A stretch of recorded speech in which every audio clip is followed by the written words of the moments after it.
In 1782, when all seemed lost for America, a beacon of progress shone bright overseas. Not only for the nearly defeated Continental Army, but for a potentially vast societal improvement of society. The beacon was the rekindled flame of a genius inventor who had already counted among his achievements the Franklin stove, the Franklin press, the Franklin bifocal, and mailmen.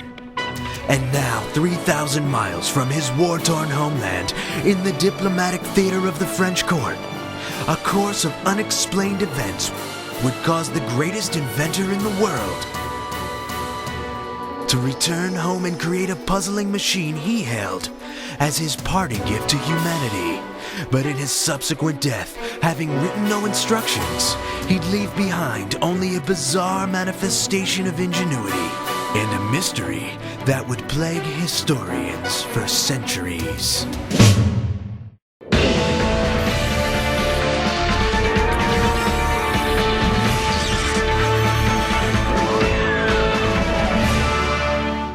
The story of Franklin's famous mystery machine begins in France, around the same time when he was serving his diplomatic tenure on the famous French court. Benjamin Franklin. Where he'd essentially single-handedly win the entire war against the British. Single-handedly. Now, do you guys want to come in for a close-up, or do you want to do it again with the big f***ing plant in the way? Something happened in Frank that invoked a muse in the old man. Re-energized his need to discover his drive.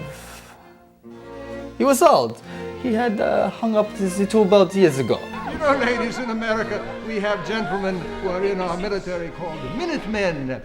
And while they are very good, they are a bit quick, and I would rather be the man of the hour. The happenings of mysterious things in Frank undoubtedly breathed new life into the old man. Oh, Mysterious. Well, because we don't know what they mean.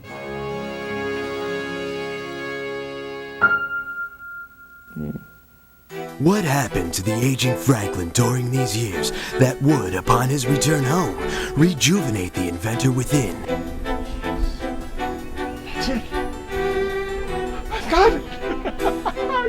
And cause him to produce this, a complex appliance that the inventor himself referred to as the savior of man.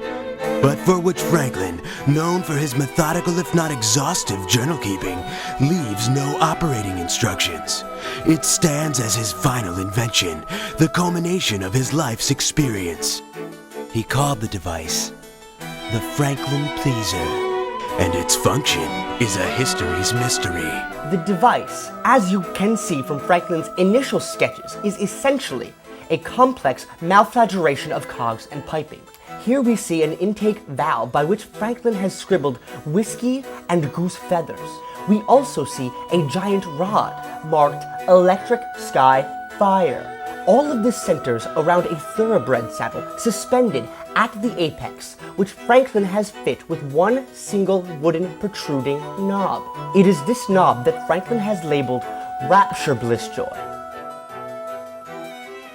When I think about the Franklin Pleaser, I'd like to look up into the sky like this and ask the deceased, Dr. Franklin, what made you create something so whimsical, so youthfully without purpose in your old age? What mysterious knowledge did Franklin possess that he'd strive to complete a machine in 3 months under failing health if it had no purpose and leave no instructions?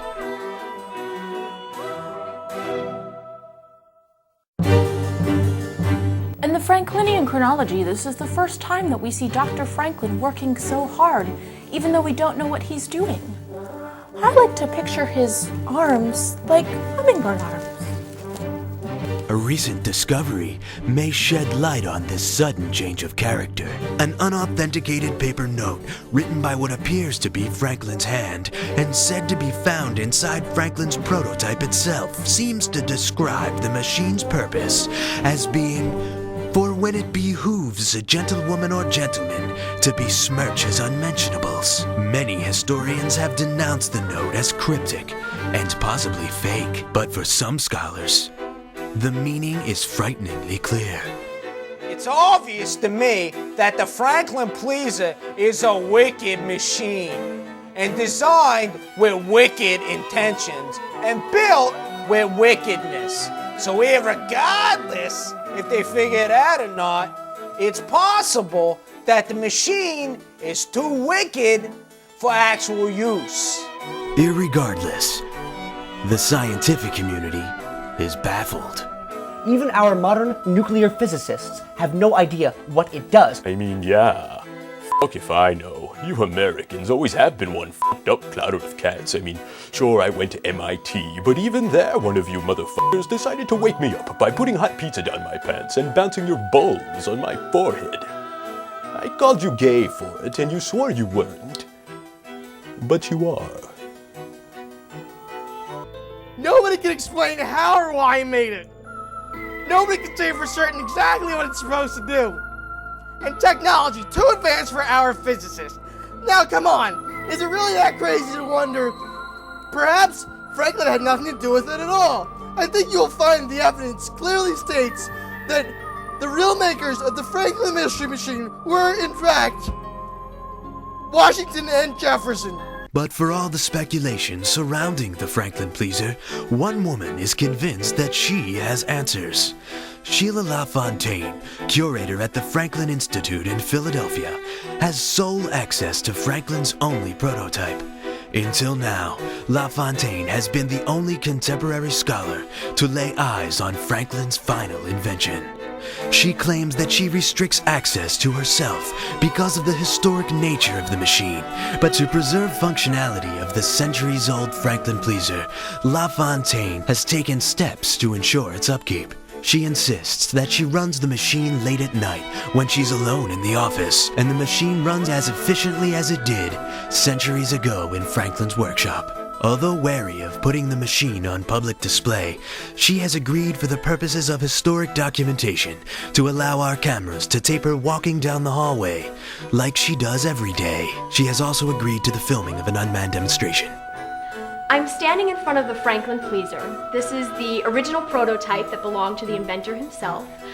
I'm not exactly sure of its purpose.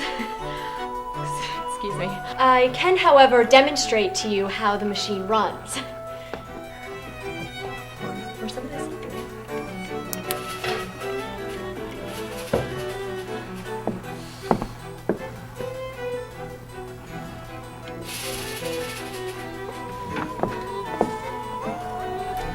And of course, goose feathers.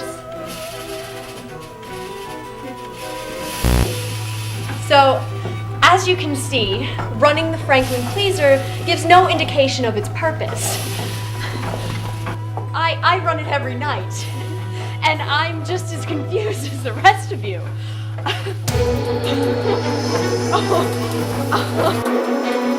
In the next episode of Modern Marvels, we dare to ask whether the designs for the Franklin Pleaser came from beyond.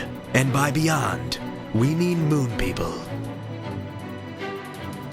Now, popular theory contends that Franklin drew the designs himself. However, I think you'll find the evidence undoubtedly supports the conclusion that the schematics were drawn by moon people.